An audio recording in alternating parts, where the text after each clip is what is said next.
going to make a comment. I am a Roman Catholic sister, and about half of our group is below the southern border in Mexico and Peru.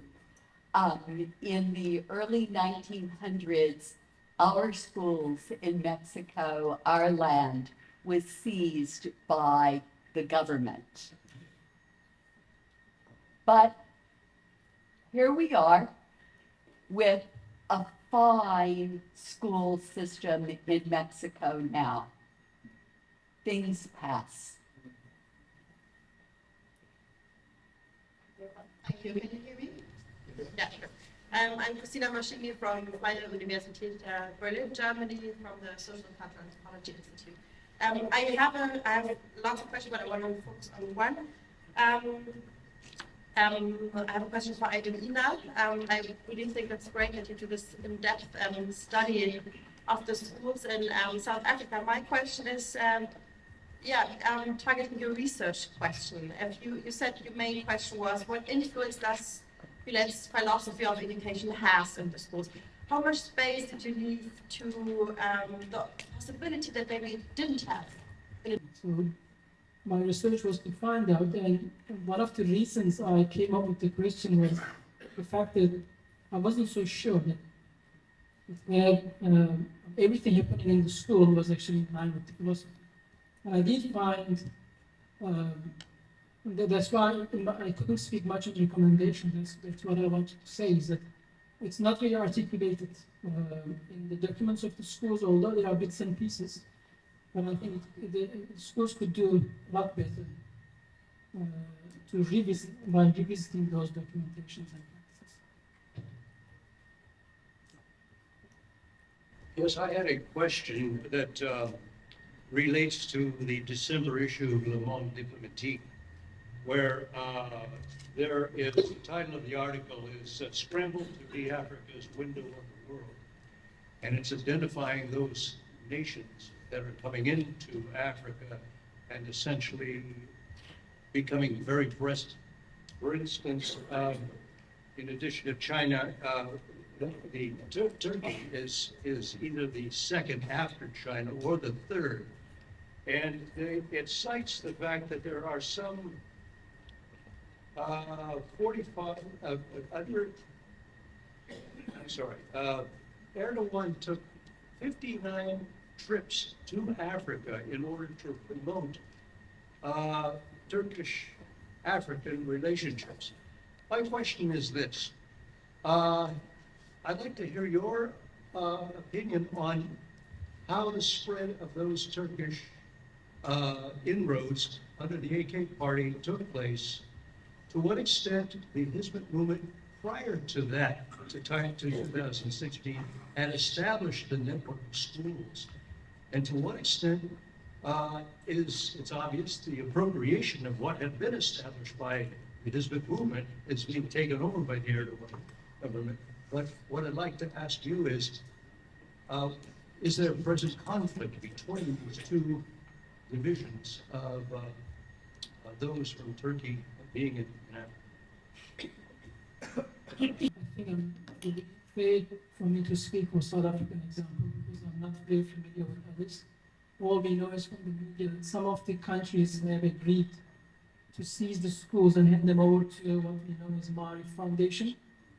And with South Africa, they have been trying since after 2016.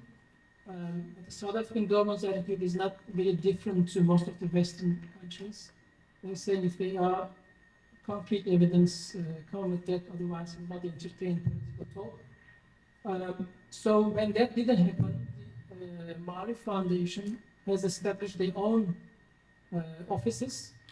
And they've taken over one school in Johannesburg, which is a very small private school, as far as we know. They bought one building in Cape Town.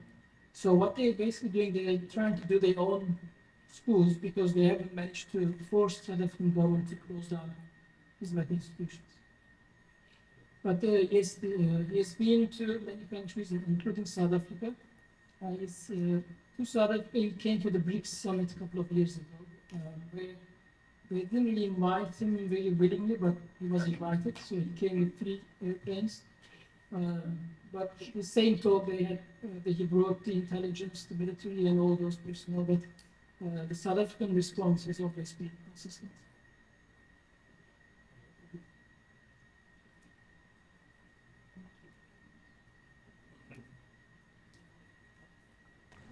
Hello, it's Munene. I just kind of wanted to thank the first two speakers who had a much more peculiar approach to the study of institutions and methods. A little bit louder. Missing significantly. But my question was really, I think perhaps all 3 of you can answer. I can ask the question to all 3 of you.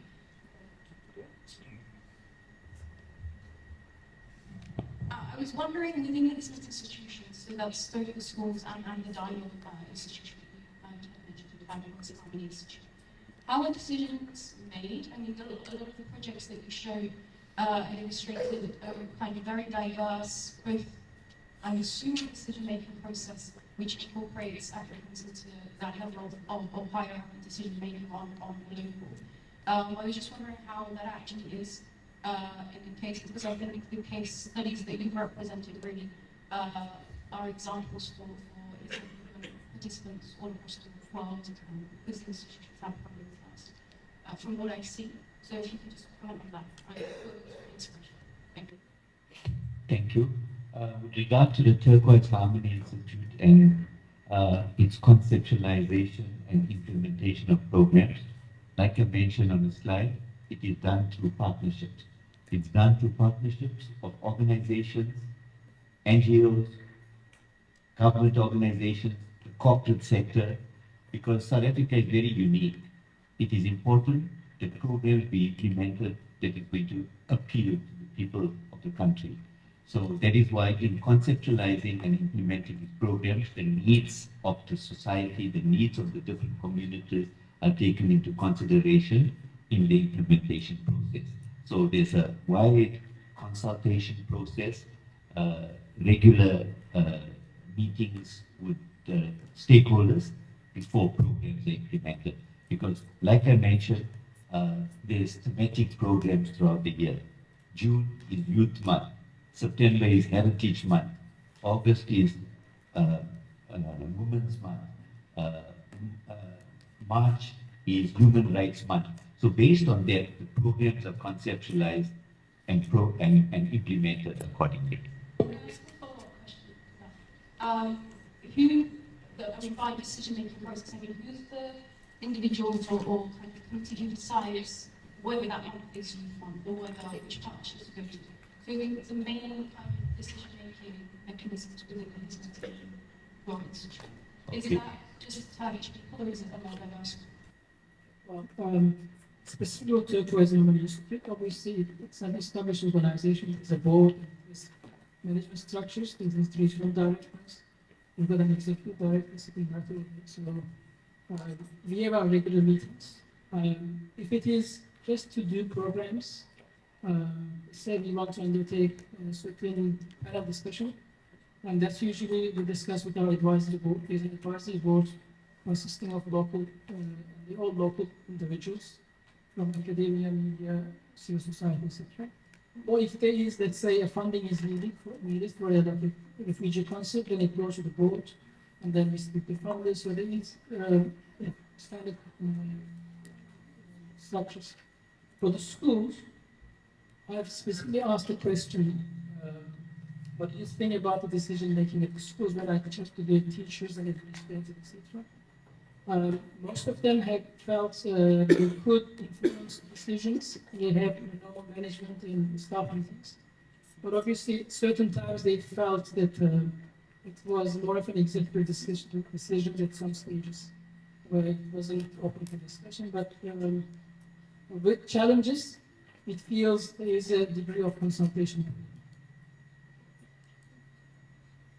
Maybe I could just follow this very honestly, because I did a film up for the Turquoise Harmony Institute, and we decide as a group. So it's not, it doesn't go necessarily to the board, but the group of women or men come together and we decide on the books that we'll read and the discussions. We do the same with the film club. We do the same with the outreach into communities. So there's a real integration of local people in the process. Thank you. I thank our fine panelists. And I want to say tomorrow I'm going to mention girls from Kenya that I work with. So I'm glad we have a voice from Kenya. And that many thanks to each of you for coming and sharing in this rich experience today. This morning we had a moment of silence as we thought about the earthquake victims. I'd like to suggest that we might end the panel presentations with a moment of silence, and each of us might think, having received this wonderful wisdom, having made new friends today, what am I called to do? So let us be in silence for a moment. What am I called to do?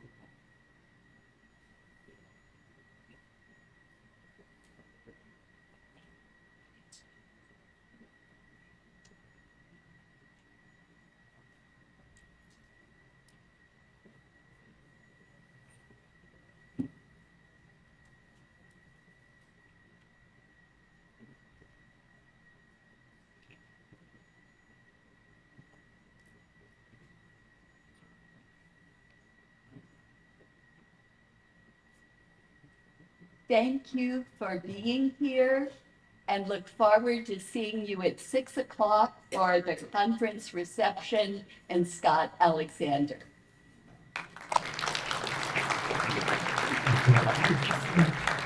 Thank you.